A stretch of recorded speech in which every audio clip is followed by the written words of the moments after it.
Merci d'abord pour cette confiance. Merci, chers collègues, de m'avoir fait confiance et de m'avoir donné cette tâche qui est mon œuvre. Monsieur le ministre, monsieur le Wali, monsieur le président de région, honorable assistance, mesdames et messieurs, chers collègues, enseignants-chercheurs, personnel administratif universitaire et surtout, chers étudiants, parce que vous êtes le futur, donc, et je vous garde toujours le meilleur pour la fin. Bien, sans tarder, je vais vous présenter donc une réflexion menée avec les collègues des trois autres universités, donc les 4 universités, pour l'émergence d'un pôle universitaire régional. Mais après l'allocution de Monsieur le ministre et de vous, ce qui a été dit, ils m'ont facilité la tâche parce que donc, ce qui a été dit tout à l'heure et ce qu'on verra donc, à travers la création de ce pôle n'est qu'une réponse en partie donc, à cette réflexion. Je vais mettre le chrono pour ne pas déborder. Bien, écoutez, donc on va rapidement d'abord contextualiser parce qu'on crée quelque chose. La première des questions, c'est pourquoi. Qu'est-ce qu'on va apporter quelque chose? Donc on va contextualiser, voir quels sont les challenges, quels sont les défis. Ensuite, donc je vais parler des objectifs qu'on s'est fixés donc, dans le cadre de ce pôle, avant de vous présenter réellement le potentiel de ce pôle, donc en termes académiques, en termes de recherche, et aussi ce que ce pôle peut avoir comme impact dans son environnement régional, national et voire continental. Et je dirais même peut-être dans quelques années international. Et je finirai bien sûr par quelques conclusions. Alors, comme l'a dit Monsieur le ministre, la compétition aujourd'hui est mondiale dans ce domaine. Alors, on ne se rend pas compte, donc les choses évoluent très vite. Et lorsqu'on regarde donc, ce contexte universitaire, qui est aujourd'hui devenu stratégique pour plusieurs pays, donc lorsque vous voyez les croissances que connaissent certains pays, donc des croissances quand même à 2 chiffres, ce sont des pays qui ont investi dans l'enseignement supérieur, dans la recherche particulièrement et dans l'innovation. Et bien sûr, pour atteindre cette croissance et avoir cette compétitivité, comme il a dit Monsieur le ministre, la base, c'est les ressources humaines qualifiées. C'est ce qu'on appelle les talents, les hautes compétences. Alors, je vais contextualiser tout ça à travers 3 points. D'abord, de vous donner peut-être une petite image de ce qu'on appelle l'économie de la connaissance et du savoir. Pour vous voyez que c'est quelque chose qui est quand même important au niveau mondial. Donc, je me suis permis de mettre une carte qui indique qu'est-ce que ça représente, cette économie de la connaissance et du savoir. Alors, il faut savoir qu'il y a 6 millions d'étudiants qui jouent ce qu'on appelle à l'auberge espagnole, autrement dit, qui font de la mobilité à l'international. Et si vous prenez ces 6 millions d'étudiants, et vous prenez donc, ça c'est les chiffres, hein, c'est une moyenne de 25 000 $ par étudiant. Alors vous verrez tout de suite, les montants donnent un peu le tourné. On est à 150 milliards de dollars que représente cette économie de la connaissance et du savoir. Et dans ces 6 millions, on a en réalité 600 000 étudiants si on ajoute la partie Moyen-Orient. Donc, mais rien que l'Afrique subsaharienne représente 400 000. Pareil, si vous multipliez ça par, donc par 25 000 $, vous verrez donc le montant, c'est à peu près 6 milliards de dirhams. Alors, ce qu'on regarde, et donc là vous voyez un peu les pays qui captent le plus d'étudiants en mobilité, en fait, qui ont mobilité, soit une mobilité temporaire, soit une mobilité pour la totalité des études. Donc on voit bien que l'Amérique du Nord capte le plus gros. Deuxième, on ne le voit pas parce qu'il est européen, c'est l'Europe, mais en particulier c'est l'Angleterre, l'Australie, et bien sûr après donc, on voit d'autres pays. Autrement dit, donc, ce sont les pays en voie de développement qui financent la recherche, qui financent l'enseignement supérieur de certains pays. Alors, on peut se dire, donc après, est-ce qu'on n'a pas une place à prendre, je dirais, dans cette économie et comment on peut y arriver? C'est surtout ça. Deuxième point, donc, pour contextualiser, c'est l'économie de l'innovation de la high-tech. Donc, alors, tout le monde connaît les GAFA, tout le monde connaît les montants que ça représente. Donc, je dirais, ces mastodontes de la high-tech. Mais derrière ça, c'est une course qui a été lancée pratiquement il y a une trentaine d'années, sous silence, donc par certains pays qui ont vu la stratégie de l'innovation, l'avance de l'innovation, que ça représente un atout et un atout stratégique. Donc il y a eu des investissements massifs dans le domaine de la recherche, l'innovation. Alors, c'est devenu une course internationale. Alors, bien sûr, tout ce qui est production, ce qu'on appelle à basse valeur ajoutée, donc on les a externalisés. On a envoyé en Chine, on a envoyé un peu partout, en Amérique latine, un peu donc au Maghreb. Mais tout ce qui a été est resté. Donc, ce sont ces pays-là qui ont gardé, je dirais, cet investissement high-tech. Alors bien sûr, donc derrière ça, pour pouvoir quand même être dans l'innovation, dans la recherche, toujours dans cette course-là, la clé c'est les talents. Donc on voit bien qu'aujourd'hui, la compétition aussi, c'est d'attirer, les pays occidentaux, c'est d'attirer les meilleurs chercheurs, les meilleures ressources humaines, ce qu'on appelle la haute valeur ajoutée, même chez nous, hein, donc au Maroc, et on peut quelque part se réjouir. Donc on vient chercher les talents marocains, on parle beaucoup de la fuite des cerveaux, même si j'ai dit récemment que j'aime pas ce mot fuite parce que c'est un peu moralisateur, je parlerai de la circulation des compétences parce qu'aujourd'hui on est dans une compétition mondialisée et donc cette circulation, je dirais, des compétences, c'est un peu comme la circulation des produits, c'est comme la circulation des finances et de l'argent. Donc lorsque vous regardez les capitalisations, donc c'est juste pour donner quelques chiffres, hein, pour qu'on puisse, je dirais, voir de quoi on parle. Donc lorsque vous regardez donc, les sociétés de high-tech aux États-Unis, elles représentent 22% du PIB. Ce qui est énorme, parce qu'il y a si vous remontez il y a une quarantaine d'années, ça représentait absolument pas grand-chose. Et derrière, bien sûr, ces high-tech, il y a tout un jeu politique, stratégique, vous voyez, qu'on peut couper, je dirais, les réseaux sociaux donc, à certains pays. Donc c'est-à-dire que c'est devenu vraiment, aujourd'hui, également, en mettant entre guillemets, donc une arme aussi d'influence. Donc la course donc, aux compétences, et bien sûr les compétences, où est-ce qu'on va les former? On va les former dans les universités. Donc encore une fois, je pense que vous êtes tous les collègues, en tout cas universitaires, connaissent un peu la problématique. Hein. Dès qu'on forme un informaticien, tout de suite il a 2-3 propositions pour aller travailler à l'étranger. Ce que je disais tout à l'heure, c'est encore un bon signe, ça veut dire qu'on forme, c'est-à-dire des bonnes ressources, parce que sinon on ne viendrait pas les chercher. Et bien sûr, il y a, comme il a dit tout à l'heure Monsieur le ministre, il y a des phénomènes exogènes qui se sont imposés donc ces 2 dernières années, voire 3 dernières années, c'est l'impact de la pandémie. Et cet impact de la pandémie, il y a une remise en cause d'un principe qui est le principe de la mondialisation. Donc tout le monde se referme vers donc, tous les pays donc, sont revenus donc, à ce qu'on appelle la souveraineté aujourd'hui dans certains domaines et donc à la relocalisation de la production de certains produits stratégiques. Et donc c'est ce contexte international, mais également on a un contexte national. Donc on est aujourd'hui, donc ça a été rappelé tout à l'heure, donc on a un nouveau modèle de développement, donc il y a une vision pour l'enseignement supérieur et l'éducation, et il y a la décentralisation avec la mise en place des régions. Donc on a tout un contexte, je dirais aujourd'hui, favorable à, je dirais, à oser, donc à oser et faire des choses nouvelles. Alors quels sont les challenges une fois qu'on a posé ce contexte, qu'on voit international, et on se dit, est-ce qu'on a une place à prendre? Et la réponse, en tout cas, la réponse est oui. La réponse est oui, il faut oser. Alors, est-ce qu'on peut faire du Maroc, et bien sûr de notre région, une des plateformes africaines de l'économie de la connaissance? Oui, la réponse est oui. On a tout le potentiel, mais maintenant, on n'y arrive pas comme ça, parce que bon, il y a tout un ensemble, je dirais, de prérequis qu'il faut avoir pour qu'on puisse capter cette population. Alors aujourd'hui, je pense, par ce contrôle de notre ministère, je crois qu'on doit avoir 20 000 étudiants africains qui étudient dans nos universités, ce qui reste très peu, donc la plupart sont boursiers donc, de l'État marocain.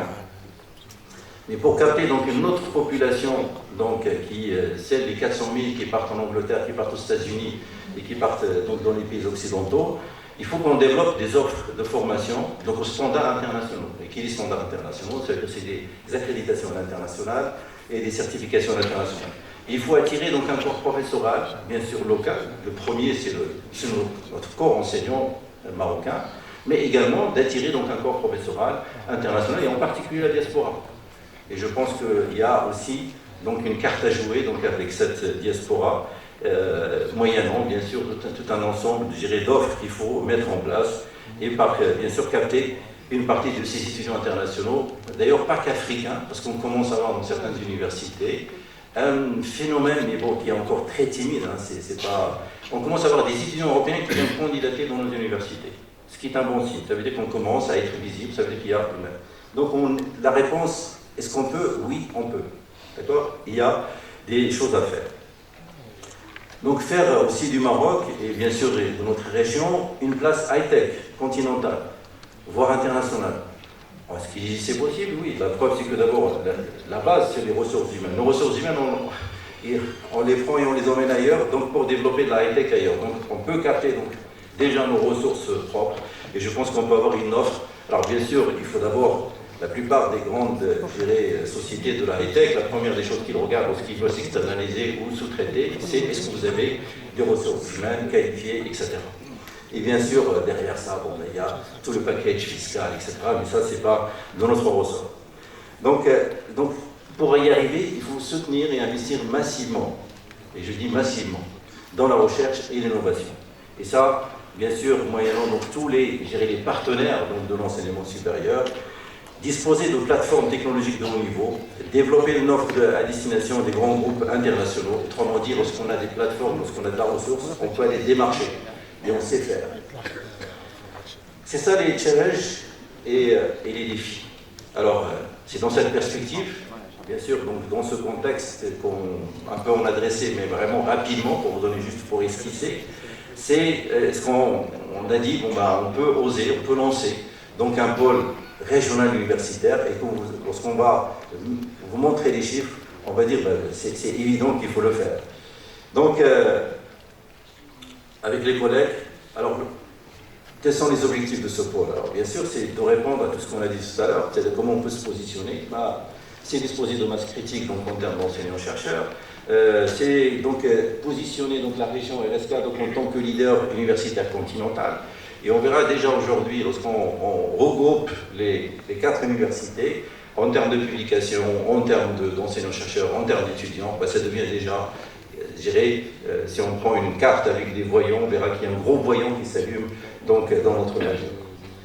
Développer de la recherche et développement de pointe, et monter des projets donc, autour des priorités nationales. Donc aujourd'hui, on parle beaucoup de plusieurs sujets, donc de souveraineté, que ce soit au niveau de l'énergie, que ce soit au niveau de l'agroalimentaire, que ce soit au niveau de la santé, et d'autres, que ce soit au niveau du numérique.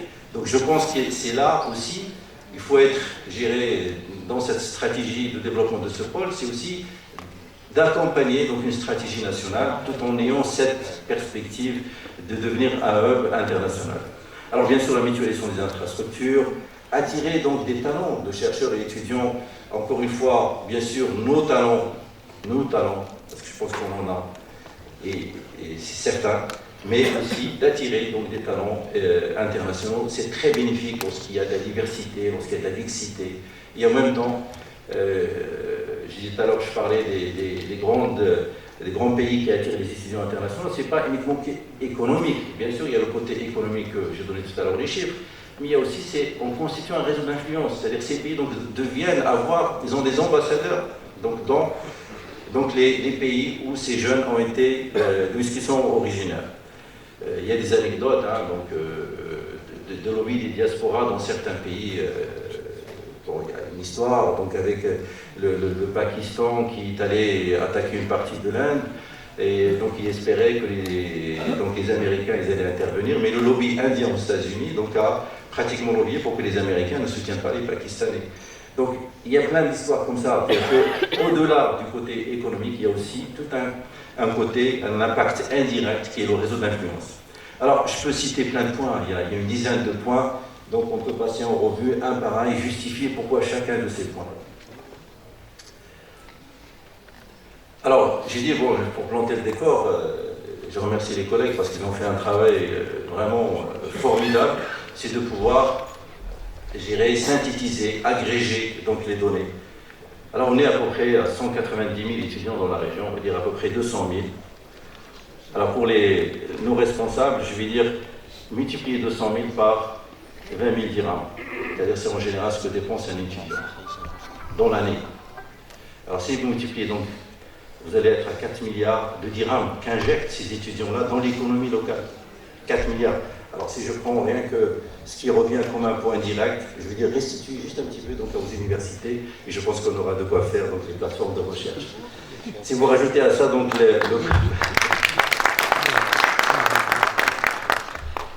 je vais rajouter, bon j'ai ma montre qui sonne comme quoi j'ai déjà consommé 14 minutes. Si je rajoute le corps enseignant et le personnel administratif, là on est plutôt à 5 000 et quelques fois 200 000 dirhams. Donc j'ai pris vraiment la fourchette basse que dépense donc un personnel enseignant-chercheur, c'est 1 milliard. Donc c'est-à-dire qu'on a sur une économie de 5 milliards de dirhams qu'on injecte dans l'économie locale. Alors, sans rentrer, mais vraiment lorsque vous regardez ces chiffres, donc soit qui sont transmis dans une brochure, vous verrez donc qu'il y a un potentiel colossal, énorme. Vous avez les 12 500 doctorants, c'est très important parce que ce qui est important c'est la relève aussi. Et j'ai lu récemment, et j'étais vraiment très heureux de voir que 2010-2011, on avait très peu d'étudiantes en thèse. Et j'ai vu qu'une enquête récente montre qu'on est à 56% de nos doctorants sont des filles. Et ça, pour gérer la parité, pour tout ce qu'on veut. Donc, bravo. Bravo, il faut continuer donc, à soutenir donc, cet engagement. Écoutez, je vais, comme ma montre a sonné, je ne vais pas être très long.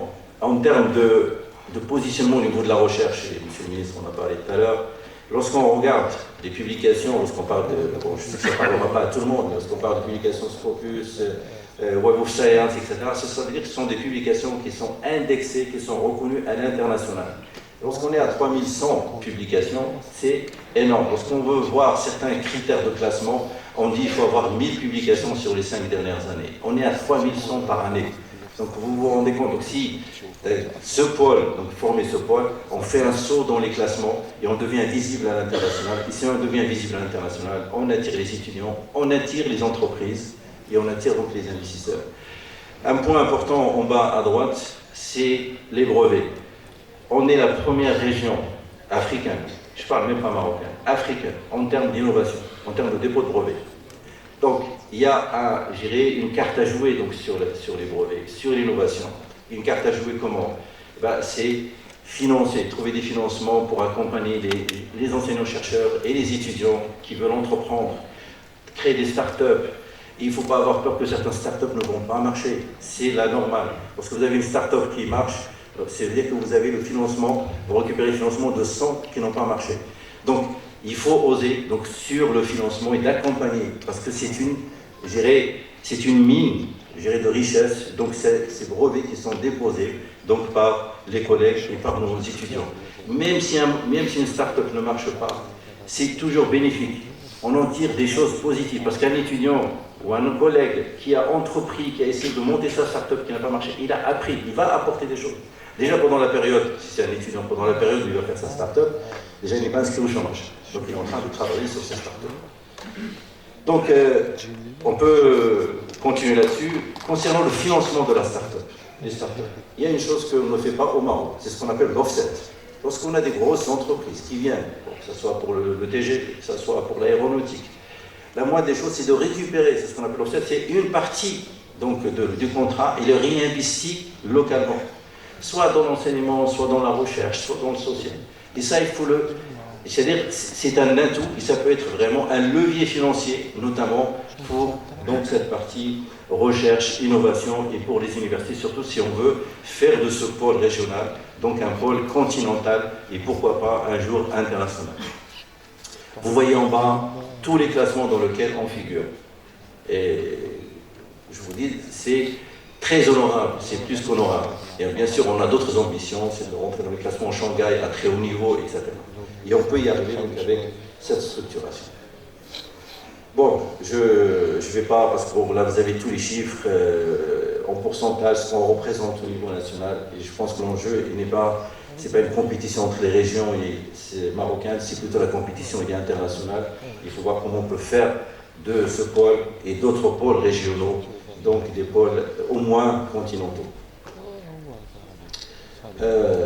je passe parce que c'était pour vous montrer qu'on est sur plusieurs thématiques, on couvre pratiquement, on est pluridisciplinaire, on couvre pratiquement toutes les thématiques que vous pouvez imaginer, donc au niveau de l'enseignement supérieur, avec un impact social et économique. Alors, quelles sont nos perspectives? Alors, les perspectives, elles sont nombreuses. Je parle bien sûr ce qu'a dit M. le ministre sur les soft skills et les power skills. Ça va, c'est-à-dire c'est une obligation. C'est-à-dire on ne peut pas ne pas les faire. Il faut le faire et on va le faire. Il y a plusieurs écoles. Alors souvent, je suis désolé de le dire, mais là on est contre pratiquement une bonne partie du milieu universitaire. Je vais m'adresser plutôt aux personnalités qui sont là, qui ne connaissent pas. On fait énormément de choses dans les universités marocaines. Et vous ne pouvez pas imaginer ce qui se produit dans les milieux universitaires. Alors bien sûr, comme on dit, on voit toujours que le verre moitié plein, mais il faut voir, c'est-à-dire moitié vide, mais il faut voir la partie moitié pleine et voir comment on peut remplir. Et il y a énormément de choses et de belles choses qui se font. Alors notre ambition, c'est de créer des instituts de recherche thématiques, alors qui sont up-to-date, c'est-à-dire qu'un institut sur l'hydrogène, pourquoi l'hydrogène? On a le potentiel, on a les capacités, on a les chercheurs, on a ce qu'il faut pour le faire. Sur la e-mobilité, donc on a énormément de choses qui se font. Il y a sur l'intelligence artificielle et le codage, il y a beaucoup de choses. C'est-à-dire le plus gros, je dirais, des ressources dans l'informatique au niveau national sont ici, sont au niveau de la région. Et je peux vraiment prendre chacun des instituts et passer 10 minutes, un quart d'heure pour vous justifier pourquoi il faut le faire et qu'on a les moyens de le faire, on a en tout cas les moyens humains de le faire. Après, bien sûr, on a besoin de ressources plutôt financières. Alors, bien sûr, je suis désolé, je ne vais pas si vite parce que le temps est passé. Toute la chaîne de valorisation donc, qui va être fédératrice donc pour notre pôle. Bien sûr, l'incubation, là, l'objectif c'est de créer une dizaine de start-up donc annuellement, ce qui est une ambition très forte, d'accord? Et encore une fois, c'est possible, c'est possible.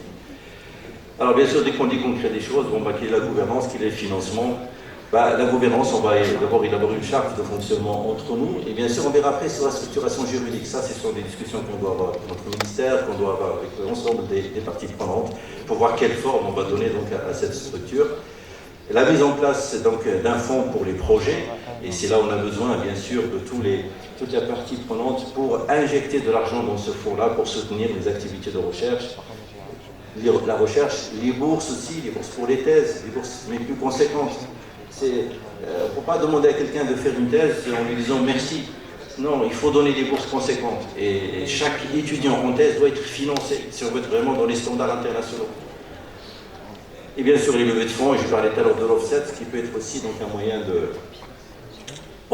donc le devenir du pôle. Donc c'est bien sûr d'être le premier pôle universitaire continental. Et lorsqu'on dit ça, ce n'est pas un simple slogan, je vous assure que ce n'est pas un simple slogan, lorsqu'on regarde les chiffres, qu'on regarde notre positionnement par rapport à ce qui se passe au niveau africain, on est j'ai très peu de temps, on peut y aller, très peu de temps. Alors, c'est une liste à la Prévert, mais l'essentiel est là. Et ça résume un peu tout ce que j'ai dit. Et alors, une composante importante, parce que je n'ai pas beaucoup insisté sur la formation, si on peut mettre donc, la formation par alternance, qui est très importante, c'est-à-dire que ça rend nos étudiants tout de suite employables, c'est-à-dire qu'ils passent une partie de leur temps dans l'université ou dans les écoles, une partie de leur temps dans l'entreprise. Ça, c'est des choses qu'on doit faire. Parce que tout de suite, l'étudiant, il sait ce que c'est que l'entreprise, quelles sont ses contraintes, quelles sont ses... C'est-à-dire qu'il met la main à la pâte. Et bien sûr, gérer, même lorsqu'il revient en cours, il a même des idées, et il sait de quoi parce qu'on fait référence à des choses, donc il a... Alors une école de codage s'impose et on verra, bien sûr, les retombées. Les retombées sont, je vais vous dire, scientifiques, économiques, sociétales. On peut parler même de géostratégie, parce qu'on forme des ressources ici qui se redéploient dans leur pays, donc ce sont des réseaux, bien sûr, qu'on peut...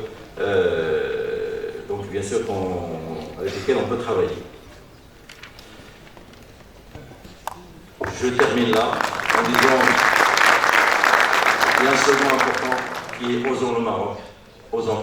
Et je pense que toutes les orientations qui sont données par Sa Majesté sont dans le Osons, parce que personne n'aurait imaginé qu'un port comme Tangimed aurait marché, personne n'aurait imaginé le TGV donc, serait implanté. En tout cas, je pense qu'il y a on peut oser. Et merci pour votre attention. Désolé si j'étais long.